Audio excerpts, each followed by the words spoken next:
The New York Knicks so far are steadily looking like the most dangerous team in the playoffs, putting the Atlanta Hawks to bed for 3 straight games to win the series in 6, and now are looking to take down the red-hot 76ers, a rematch from 2024. I'm sure this series isn't going to be toxic at all. Embiid and Towns, they will meet a lot through potentially 7 games. The theatrics begin in this series. No doubt. There were plenty of those, plenty of fireworks. And they're going to let Embiid hear it every single time he's involved. He wins the tip. Maxie, you're tall. You try it. I like hearing. Come on. They're booing him in the garden. Oh, you know, it's harder than you think. Really, Mike? You tried it? Now, Towns gets it on the first try. Well, that was quick. But what we've noticed with the Knicks over the past 2 seasons now is that big body Brunson will always find a way to score no matter what defense you throw at him. And Cat can be quiet at times, but once he gets aggressive, he can be really hard to stop from getting downhill, shooting, and getting on the glass. But so far, their most impactful player has been OG Anunoby, who brings the best on both sides of the floor. What OG brings on the defensive side has become so normal that we tend to overlook it. But he has become a huge piece of the Knicks offense as well, and being a threat in transition, shooting off the dribble, and making some huge timely shots. He's one of the quietest and calmest guys on the court, but he finds a way to get his fingerprints all over every game, no matter what it takes for him to do so. And while the road ahead won't get any easier, it definitely seems that Mr. Suni Lee himself is the X factor to bringing the Big Apple their first ring in over 50 years. Before we get into what makes OG Anunoby one of the most impactful players in this NBA today, please make sure to leave a like on the video and subscribe to the channel. I would appreciate it very much, and turn on that notification bell so you don't miss a brand new upload. Now, before we go any further, I absolutely hate basketball sometimes because OG Anunoby just faced a hamstring injury. Hamstrings injuries and calf injuries are the story of basketball nowadays. So I came back during editing and just wanted to say that even though he got hurt, they just went up 3-0 on the Sixers. When you look at what the Knicks have been doing on the offensive side of the ball, it's pretty impressive to say the least. Over the course of the regular season, one of the best offenses in the league, and it has very perfectly translated to the postseason as well. In the playoffs, they have the second best offense with a 124.5 offensive rating, shooting 40% from 3, which is first in the league, and have a league best net rating at a 21.4 as well. It also says a lot that they have so many options on the offensive end to go to, especially half-court offense, playing in transition, and things like that. Brunson has obviously been their go-to guy, especially when it comes to crunch time, but just in every method of offense, he is great when it comes to half-court isolations, pick and rolls. He can really attack any defender one-on-one, and mismatch hunting is very much a thing you need to watch out for when he has the ball in his hands. Well, on top of that, Cat has been a nice passing hub up top when they use Brunson off ball more and use his gravity to get other people open. Cat has been making some pretty good passes there as well. But the biggest thing is with these Brunson off-ball screens, creating some gravity, getting OG Anunoby open, and especially during that Hawks series, we saw OG probably scored a dozen times at least just off of these corner back cuts off a screen from Brunson, as just the threat of Brunson moving off the ball is so much overwhelming that you would just give up and let OG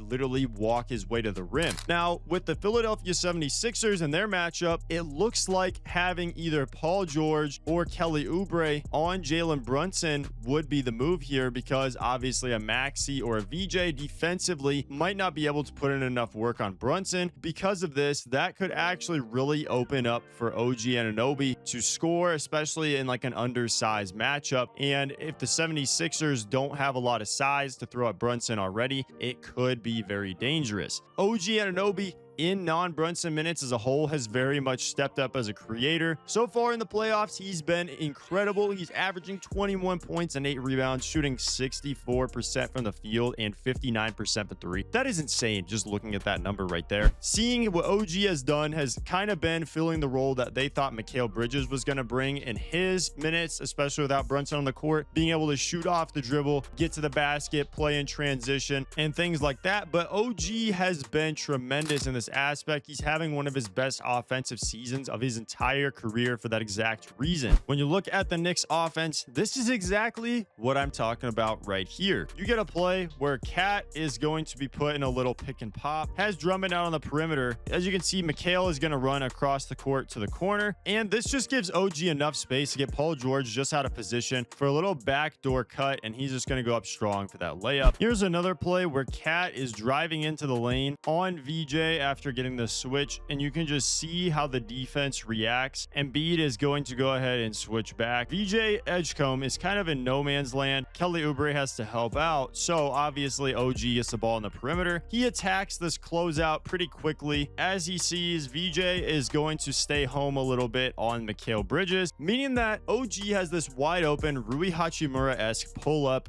15-footer, and he knocks that down. Also, I just want to take a quick second to appreciate this play right here. As Brunson's going to go ahead and inbound, get the ball back from Cat, he's going to go ahead and get the screen here from OG. And as Brunson goes ahead, turns the corner, he's going to draw two. OG pops back out to the three-point line, but instead of just kicking back, knowing what Paul George is expecting this pass back, as Paul George is right here guarding two people, he's going to flip the ball to Mikal in the corner. And as Cat is cutting, this action right here is just enough to really throw off Paul George. He literally flicks his head for half a second that way, and that's enough time to get the ball out to the perimeter. Too late for a contest, and that's a wide open three. Now, if the 76ers are constantly switching up the matchups and the looks that they're giving Brunson, and with him being such a heavy focal point of their defense, and then you think of what Cat is going to do out on the perimeter or on post-ups, things like that, if they're not able to really figure that out, like I know they had Kelly Oubre on Cat for a bit of that first game, now it's going to just really look to open up OG Anunoby's offense even more, because he's going to be getting like their third best defender. He might even be seeing some of the smaller guys on him, or he might even get like Joel Embiid on him, which then in that case, the speed advantage that he has in that will be able to get him downhill to the rim. Pick and roll creator,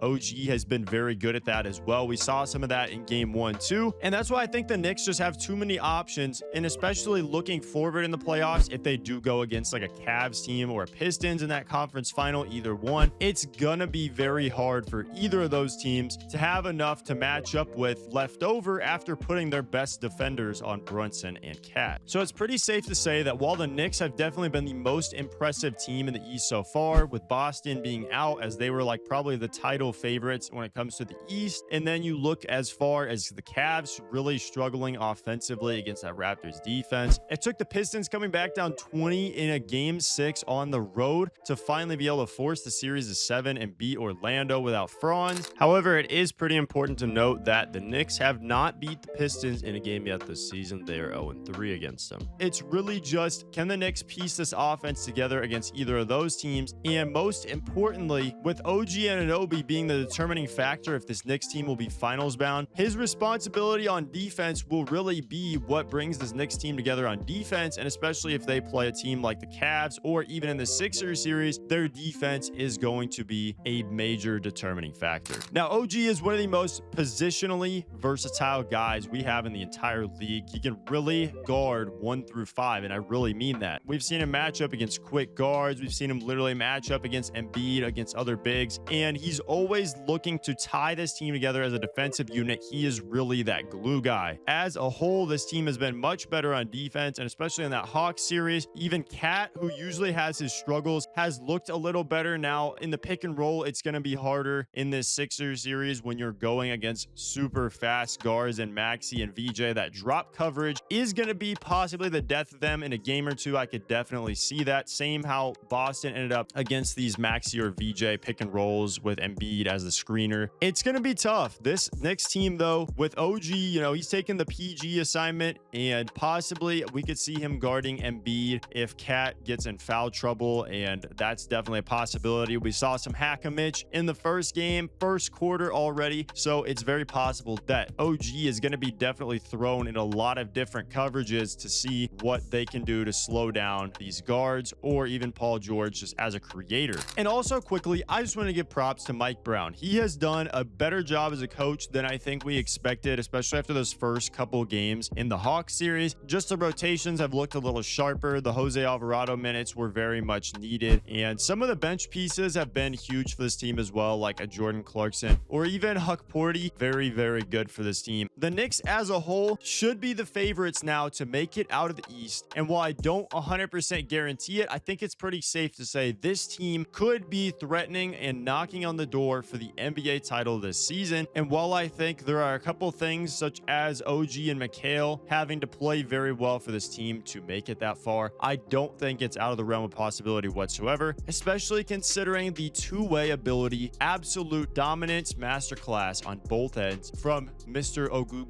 Anunoby himself. I've always really liked OG's game, especially when he was in his later years in Toronto. And when the Knicks went and got this guy, I was so happy knowing that this light was going to be shined on him even more, being in such a big market, big crowds. And while I may not be a Knicks fan myself, I think I do speak for pretty much every Knicks fan when I say this guy is beloved in the city of New York. He is going to be the driving force behind a potential finals run for the boys in blue and orange. I didn't say which boys in blue and orange though, or maybe it's both. Who knows? Thank you for watching today's video. Please make sure to drop a like and subscribe to the channel. I would appreciate it very much. And go ahead and hit that notification bell. I would appreciate it a lot. Trying to do 2 or 3 videos a week at this point. Couple of just sit down, talk videos, and then still try to give you guys these fully edited videos here on Saturdays. So hopefully you're enjoying the little extra bit of content. And as always, I will see you next time, cuh.